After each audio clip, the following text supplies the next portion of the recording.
What is going on, everybody? Week 3 Buffalo Bills recap for you here. As always, we're going to do a little good, bad, and ugly. Let's just jump right into it. Big Bills win, 2-1 on the season.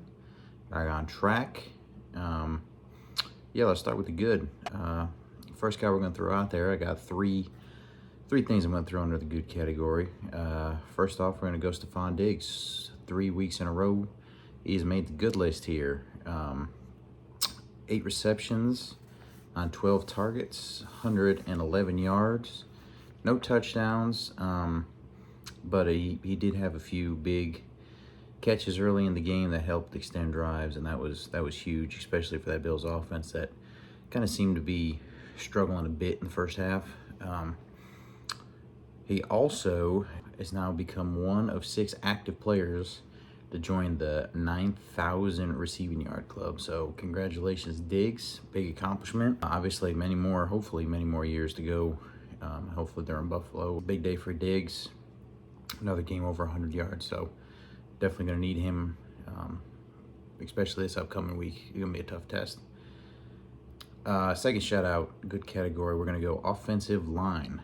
Didn't really give them their praise last week. I sung a little bit of the praise of Spencer Brown, but second week in a row, offensive line, the boys, they showed up and they kept Josh Allen upright this week. 0 sacks allowed against the defensive line that I think a lot of people have been singing their praises these first 2 weeks, and deservedly so. But Bills offensive line won that battle, kept Josh on his feet. You really, maybe the first drive of the game, Chase Young and I guess I wouldn't even really say Montez Sweat did much. Just that first drive, you saw Chase Young stuff a run, and other than that, I mean, you never really heard a whole lot talked about from that defensive line. So shout out to Aaron Cromer, getting the boys looking much better after that week 1 game. So 0 sacks, that's big. Thirdly, good category, defense. Shout out defense. I went back, watched last week's video. I didn't give them their flowers. I did not sing their praises last week. They deserved it. I kind of focused on offense, but no, not this week. Defense, what a game.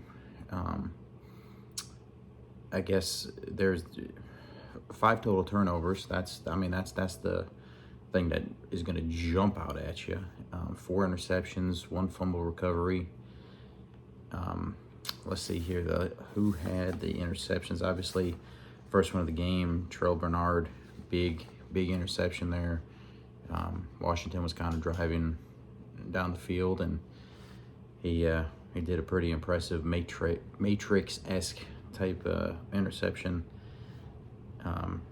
Then Micah Hyde, he jumped a route right before half, took the ball away, gave Buffalo the ball on short field, and they were able to add on before half.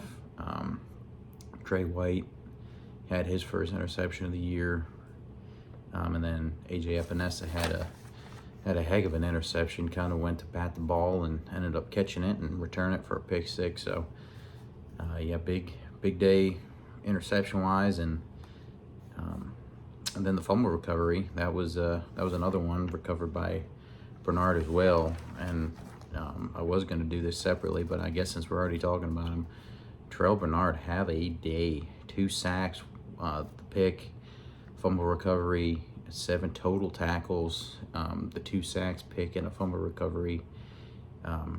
That makes him the first player since 2007, Brian Urlacher, to have that stat in the game. So impressive.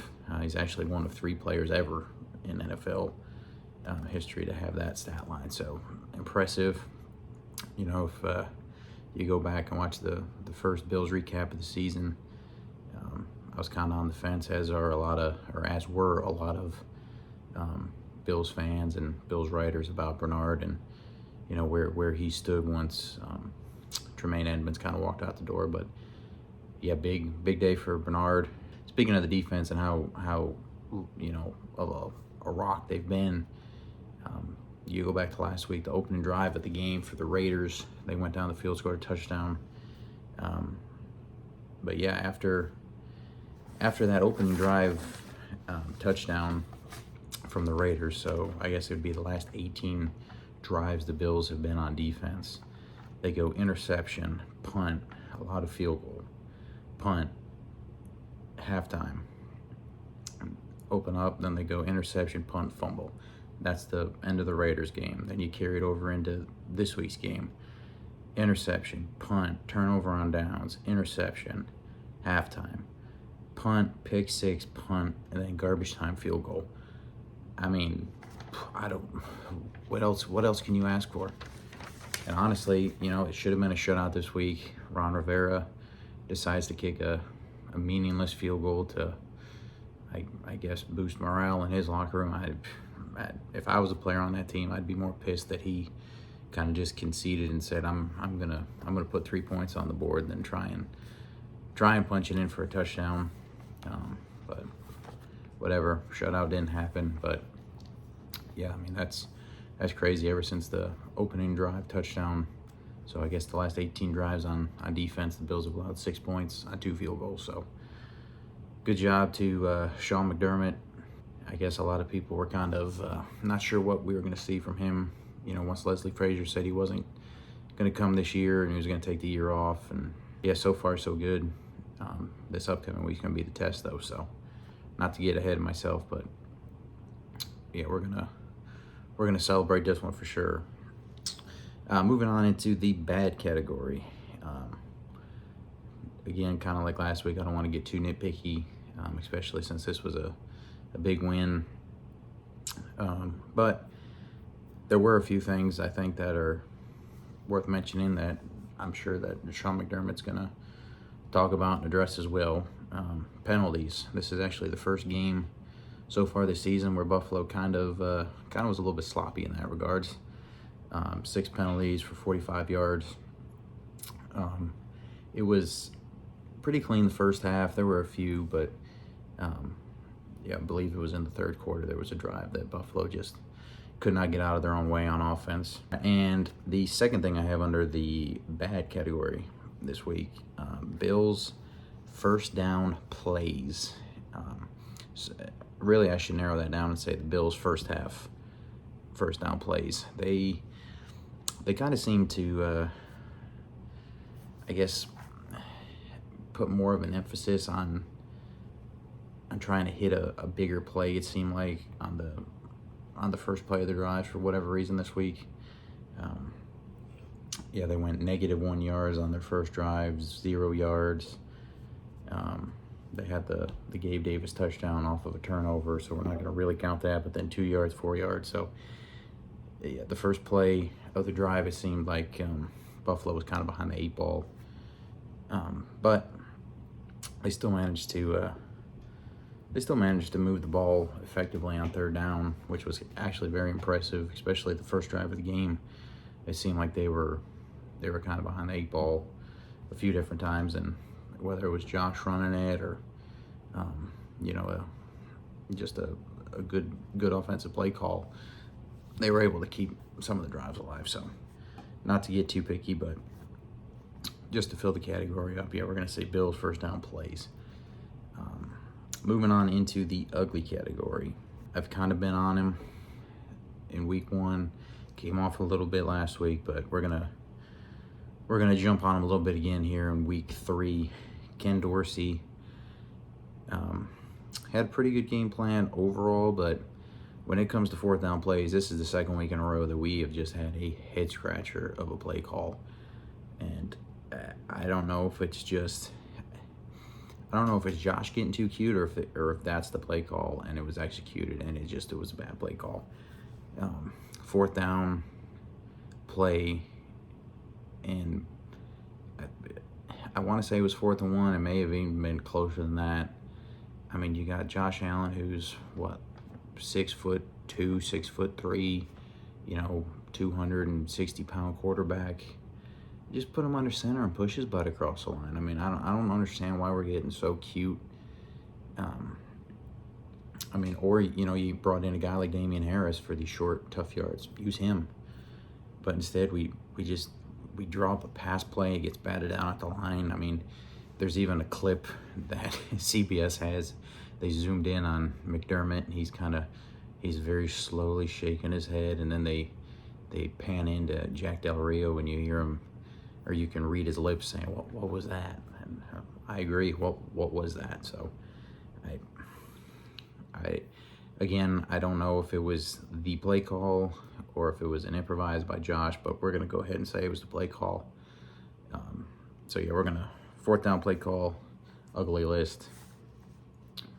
Definitely something we're going to need to clean up, because like I said, last week in the Raiders game, we also had a very strange 4th down play call on the goal line that it was the same kind of deal. Very, very weird and not creative at all. So a few stats from the game.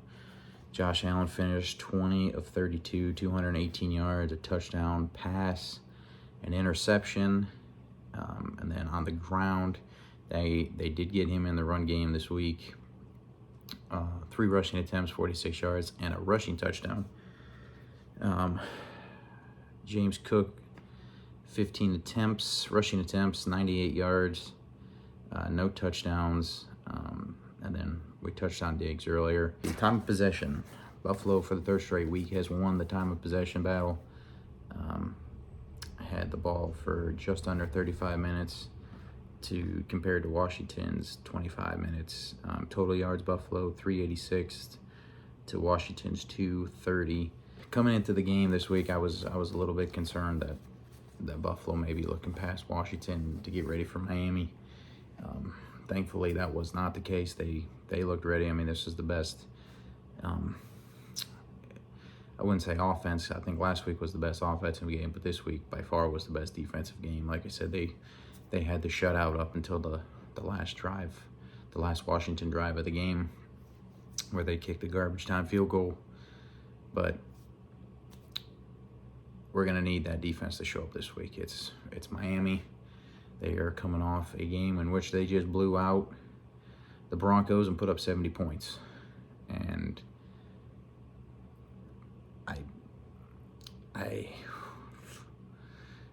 but the video at the beginning of the season, I said Miami didn't scare me.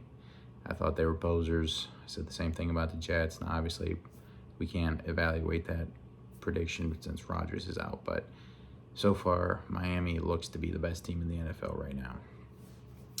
At least best offense. You're going up against, I believe I read this morning, as of before the Monday night games, Buffalo was ranked the number 2 defense in the NFL. Games in Orchard Park, you got to give that advantage to Buffalo. For whatever reason, Tua has not played great in Buffalo. He did have a good game last fall when they came and they played in the snow, but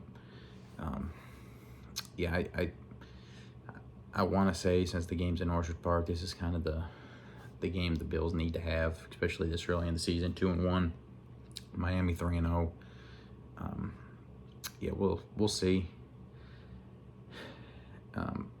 You know, the score of the Bills game from this past week, you know, was a big deficit, but really, you know, 9 minutes left in the game, it was 16-0.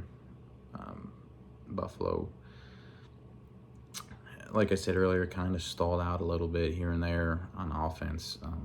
But yeah, the game got away because Sam Howell just kept throwing picks and turned the ball over. So we'll see going forward if the defense can keep it up. Hopefully they can. Last week I had kind of picked on Micah Hyde and Jordan Poyer a bit. This week Micah Hyde ends up with an interception, so maybe that's all I need to do. Maybe I just need to call out some players, and maybe they're going to show up this week. So, yeah, we're gonna go ahead right now. We're gonna call out Dalton Kincaid. So far, this was week 3, worst game of his career as a pro. So yeah, we're gonna go ahead. We're gonna put Kincaid on the hot seat. We're gonna say this week he's gonna go for his first NFL touchdown. And hopefully when we do this video next week, we're going to be looking at the 3-1 Buffalo Bills coming off a huge win against the Miami Dolphins. If not, then the video won't be as fun as it was these last 2 weeks. So we're on to Miami, 2-1, Buffalo. Let's go Buffalo.